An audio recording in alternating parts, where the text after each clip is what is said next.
Welcome to my little space, where heart and hook stitch up a place where we can together make a refuge safe for all our sake.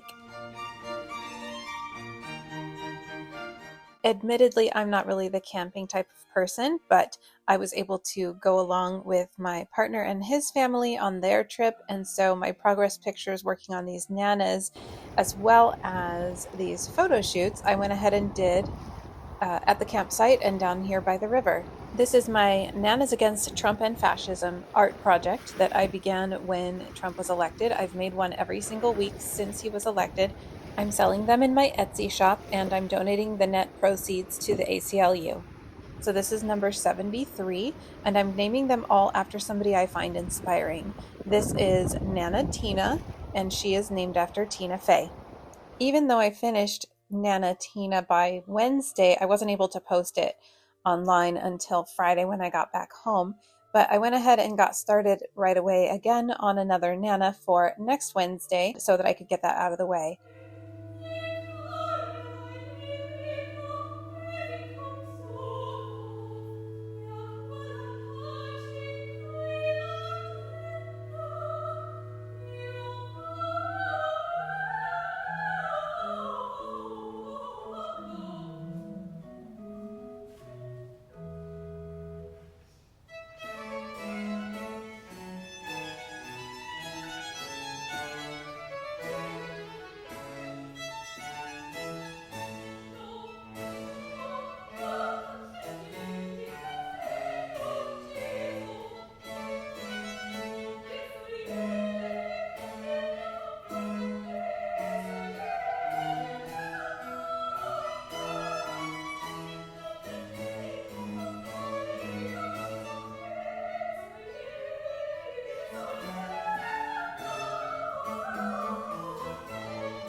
As I was working on this Nana, I was realizing I wanted to name her after Renee, who is a new friend to me, but a longtime family friend to my partner and his family.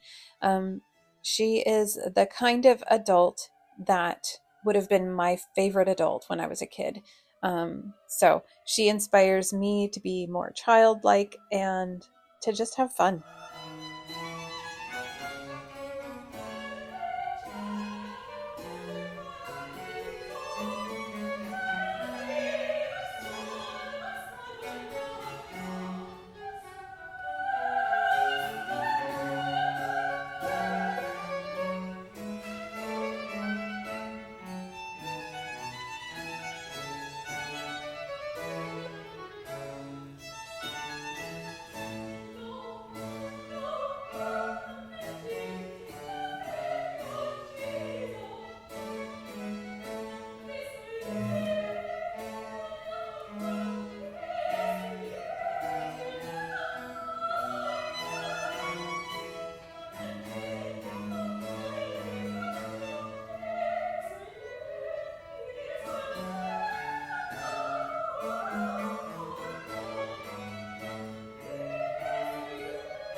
And let's go for another little walk down to the river to photograph Nana Renee.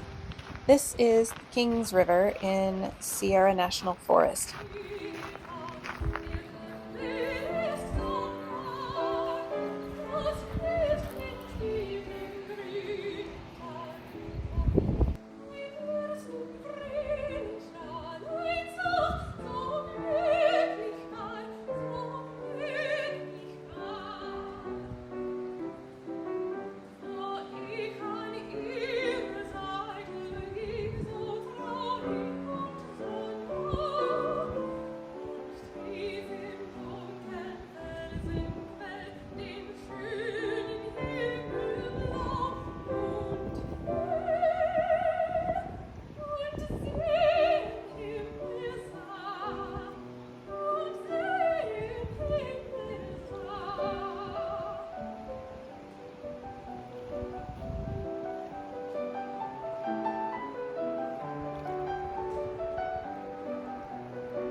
The only other thing I brought for crocheting while on this trip was noodle colored yarn for my flying spaghetti monsters. So I just made as many noodles as I could during the rest of the trip. Here's an ant fight. And this is why I like to drive slowly on these roads. We did pull over for a little breather for the kids on the way home after this, and we stopped at a really scenic location. So I took a little video and I'll save that for the end. All right, I'm back home. I really am an indoors type of girly, and but I do love being invited and included in those group camping excursions from time to time. So that was fun. I got a little bit of sun, not too much. My eyes hurt just a little bit from being out in the bright sun, you know, for a few days. But I just thought, since I'm back home, I should show you what I've done. So you saw the two nanas that I made and photographed there by the river. That was the Kings River in Sierra National Forest. And then you also saw I got started on making some more noodles. So I made 2 entire batches, and I made part of another, and I finished this batch of noodles once I got home. So now I have 3 to go with 3 flying spaghetti monsters, which is perfect because I have 3 sets of the large size meatballs already made. So now what I'm going to work on tonight while I relax indoors in my comfy chair, I'm going to work on making the main like body part with the eye stalks and the little tree holders, and then assembling these parts and having them at the same stage as I have some other ones that I showed you in last week's video where the noodles just need their final placements. So I will have 3 more, and that means I will have 7 ready to go for final noodle placement, and maybe I'll do that this video, maybe not. I did get an order, but I can't start it yet. I got an order from my fabulous customer, Alicia, for a dress, it's adorable, this little sort of a shift dress. And the person who made this, so she found somebody else had made this design. She had taken, that crocheter had taken a shawl pattern and adapted it to make it a little shift dress. So I'm going to do the same. I bought the pattern. When I get going with that, I will share that pattern as well. But I wanted to, well, I have to wait until I get my yarn in the mail because first time this year I bought yarn, but that's because it's necessary for the request that I got. It's a specific gradient yarn that goes from one color to another, and then another gradient yarn that will continue from that. So it'll be 2 different gradient yarns that go from top to bottom. And it's a very sort of a very thin, fine yarn. So I'll be using a smallish hook, a 4mm hook, which is a little smaller than usual, but it's kind of a largish hook for that size yarn. So it should be really lacy, drapey, really nice. So anyway, I've had one skein of this exact brand of yarn before, and I loved working with it. So I'm really looking forward to getting this yarn and making that project, but I don't know how long the yarn will take to get here. I ordered it on Etsy from somebody, and I don't know where it's coming from. I didn't see. So I will go to that when it's time for that. But for now, I'm going to go work on these, and I will touch base with you when I have something else to talk about.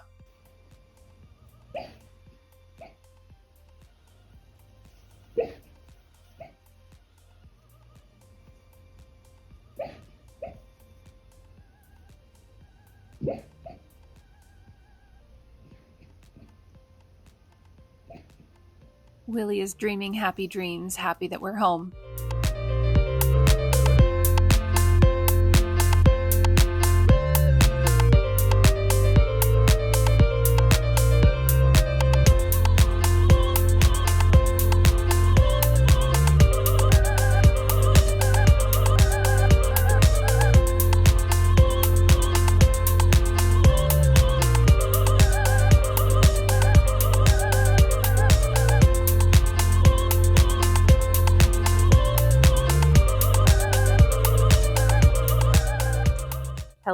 it is now Saturday, the day before Easter, and I have finished making and putting these parts together for these 3 flying spaghetti monsters.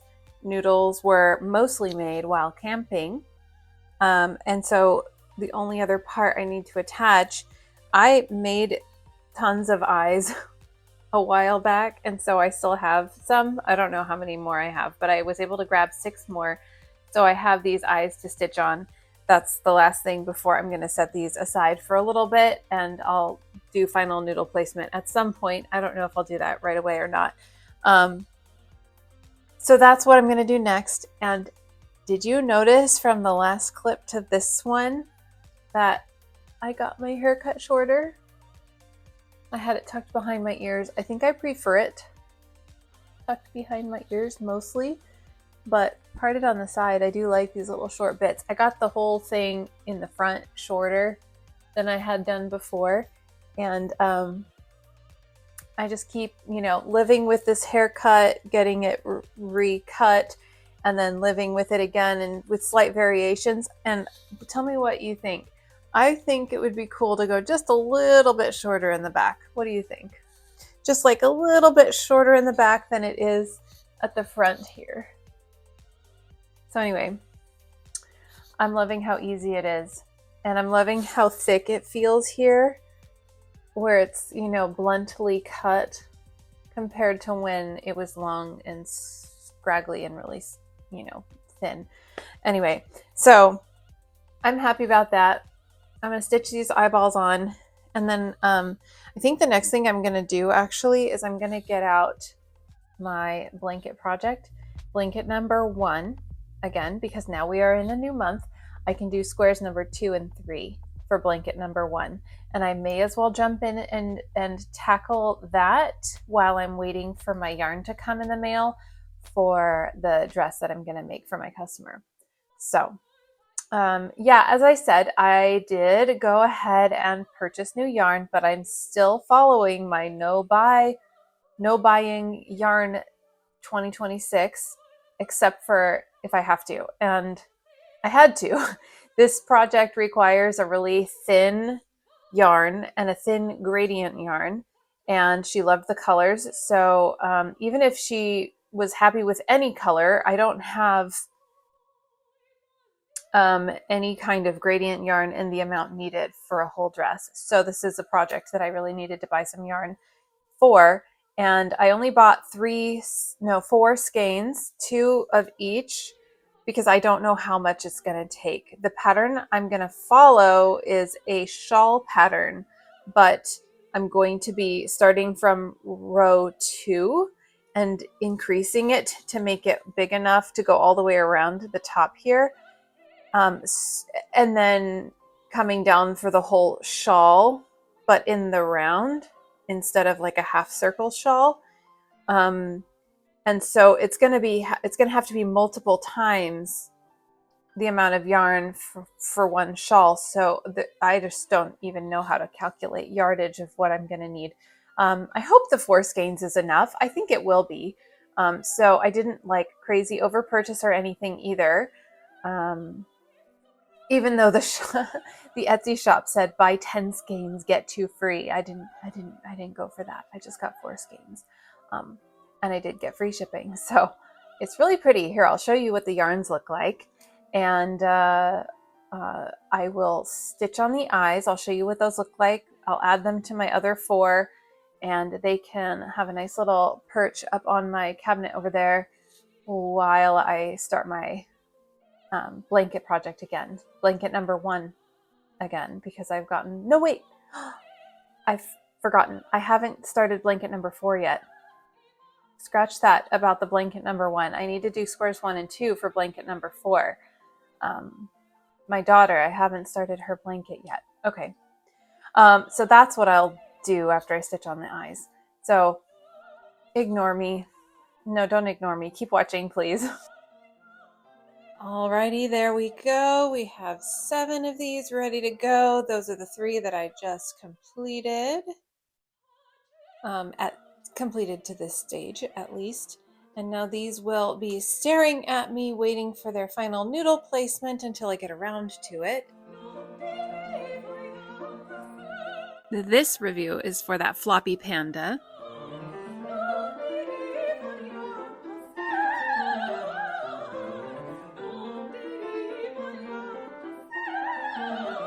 But I did get out all of these yarns for blanket number 4, so my daughter's blanket. So down here I just have a bunch of extras. Up here I was organizing based on the color order that I want to have them in. By the way, I took a picture of this and then I put a black and white filter over it just to see if I was kind of correct in terms of gradation from lightest to darkest. And this sparkly purple and this blue are pretty hard to kind of tell which one is technically darker. And these two especially are very close in how light they are when I turn it to a black and white. But I kind of like this order. We're actually kind of in rainbow order if we count the pink as red, because there's a teal, blue, and purple. And then I've got the gray and the black to balance it out with some neutrals and for contrast. So yeah, I'm gonna get started on this.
Okay, there we have it, folks. There is square number 1 for blanket number 4, 15 of them.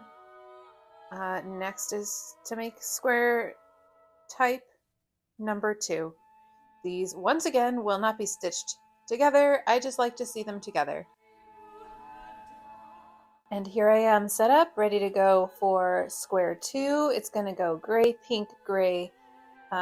I was calling that teal, but it's really more like a peacock blue, maybe. And Willie says hi.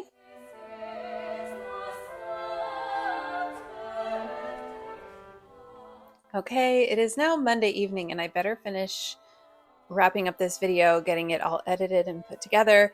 I only have 2 of these squares done so far, square number 2.